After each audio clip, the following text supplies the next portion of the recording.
नमस्कार। आजकल हम छोटी से छोटी चीज के लिए ऑनलाइन पेमेंट करते हैं, है ना? बिल्कुल बिल्कुल। और ज्यादातर पेमेंट कंफर्म करने के लिए वो एसएमएस वाले ओटीपी पर ही निर्भर रहते हैं। हाँ, सही बात है। लेकिन सोचिए, अगर ओटीपी के अलावा भी पेमेंट पक्का करने के और मजबूत तरीके मिल जाएं, तो कैसा रहेगा? बिल्कुल, ये एक बहुत अहम बदलाव है जो आने वाला है। असल में रिजर्व बैंक ऑफ इंडिया मतलब आरबीआई, उन्होंने अप्रैल 2026 से डिजिटल पेमेंट्स को और ज्यादा सुरक्षित बनाने के लिए नए नियम लाने की बात कही है। अच्छा, अप्रैल 2026 से? हाँ, अब सिर्फ एसएमएस ओटीपी ही काफी नहीं होगा।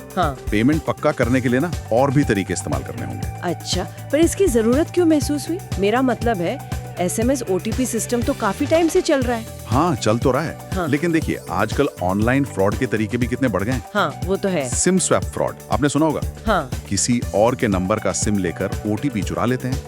हाँ, ये तो बहुत खतरनाक है। बिल्कुल, या फिर वो फिशिंग लिंक्स भेजकर जानकारी ले लेना, ये सब आम हो गया है। और कभी-कभी तो वो नेटवर्क की दिक्कत से ओटीपी आता ही नहीं। हम सबने कभी न कभी इंतजार तो किया ही होगा, है ना? हाँ, बिल्कुल किया है। इंतजार में कभी-कभी झुंझलाहट भी होती है। सही कहा। तो बस इसीलिए आरबीआई कह रहा है कि सिर्फ एक तरीके पर निर्भर रहना ठीक नहीं। अच्छा, तो क्या नया सिस्टम इन दिक्कतों को कम करेगा? उम्मीद तो यही है। आरबीआई का कहना है कि ज्यादातर डिजिटल पेमेंट्स के लिए अब कम से कम 2 अलग-अलग तरीकों से पहचान पक्की करनी होगी। 2 तरीके? हाँ, इसे मल्टी फैक्टर ऑथेंटिकेशन कहते हैं। मतलब सुरक्षा की एक और परत, एक एक्स्ट्रा लेयर। 2 तरीके? सुनने में दिलचस्प लग रहा है। ये कौन-कौन से तरीके हो सकते हैं? मतलब क्या ऑप्शंस होंगे? देखिए, आरबीआई ने मोटे तौर पर 3 तरह के तरीकों का जिक्र किया है। पहला है कुछ जो आप जानते हैं, समथिंग यू नो। जैसे आपका पासवर्ड या पिन। ठीक है, ये तो हम यूज करते ही हैं। बिल्कुल। दूसरा है कुछ जो आपके पास है, समथिंग यू हैव। हाँ, वो कैसे? जैसे आपके फोन पर आया ऐप आधारित टोकन या कोई खास सिक्योरिटी डिवाइस। ये एक तरह से ओटीपी जैसा ही है, पर एसएमएस के बजाय सीधे ऐप में आता है। अच्छा, ऐप में? हाँ, जो ज्यादा सुरक्षित माना जाता है, क्योंकि इसे पकड़ना, इंटरसेप्ट करना मुश्किल है। सही बात है। और तीसरा है कुछ जो आप हैं, समथिंग यू आर। मतलब? यानी आपकी बायोमेट्रिक पहचान, जैसे उंगलियों के निशान, फिंगरप्रिंट। ओह, फिंगरप्रिंट। हाँ, या चेहरे की पहचान, फेस रिकग्निशन। अच्छा, तो मतलब अब बैंक पासवर्ड के साथ फिंगरप्रिंट मांग सकता है, या शायद ऐप टोकन के साथ पिन। ऐसा कुछ कॉम्बिनेशन बनेगा? हाँ, बिल्कुल सही समझा। बैंकों को इन 3 में से कम 2 अलग-अलग तरह के तरीकों का इस्तेमाल करना होगा। ओके, 2 अलग-अलग। जी, और अगर बैंक चाहे तो ज्यादा सुरक्षा के लिए, खासकर बड़ी रकम के लेन-देन के लिए या कुछ असामान्य लगने वाले ट्रांजैक्शन के लिए, तो वो 2 से ज्यादा तरीके भी इस्तेमाल कर सकता है।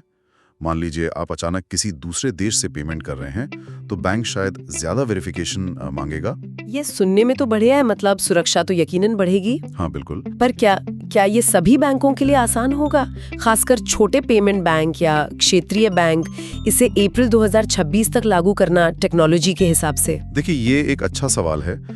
शुरुआत में थोड़ी चुनौतियां आ सकती हैं, जैसे टेक्नोलॉजी को अपग्रेड करना पड़ेगा, ग्राहकों को नई तरीकों के बारे में समझाना होगा। हाँ, वो तो है। लेकिन आरबीआई ने बैंकों को तैयारी के लिए काफी समय दिया है, करीब 2 साल। और लंबी अवधि में देखें तो इससे पूरे सिस्टम का भरोसा मजबूत ही होगा। और एक बात, अगर कोई बैंक के नियमों को लागू नहीं कर पाता और मान लीजिए कोई फ्रॉड हो जाता है, तब क्या होगा? हाँ, ये बहुत जरूरी पॉइंट है। आरबीआई ने ये भी साफ किया है कि अगर बैंक इन नए सुरक्षा नियमों का पालन नहीं करता और ग्राहक के साथ फ्रॉड होता है, तो नुकसान की भरपाई बैंक को करनी होगी। अच्छा, ग्राहक को नहीं? नहीं, ग्राहक को नहीं, बैंक को। इससे बैंक ज्यादा जिम्मेदार बनेंगे और सुरक्षा को गंभीरता से लेंगे। ये तो ग्राहकों के लिए बहुत अच्छी खबर है। इससे तो सुरक्षा मिलेगी ही और बैंकों की जवाबदेही भी बढ़ेगी। बिल्कुल। अच्छा, तो क्या इसका मतलब ये है कि एसएमएस ओटीपी पूरी तरह से बंद हो जाएगा? नहीं, ऐसा नहीं है। एसएमएस ओटीपी बंद नहीं होगा, वो भी एक विकल्प के तौर पे मौजूद रहेगा। अच्छा, रहेगा? हाँ, लेकिन अब वो अकेला तरीका नहीं होगा।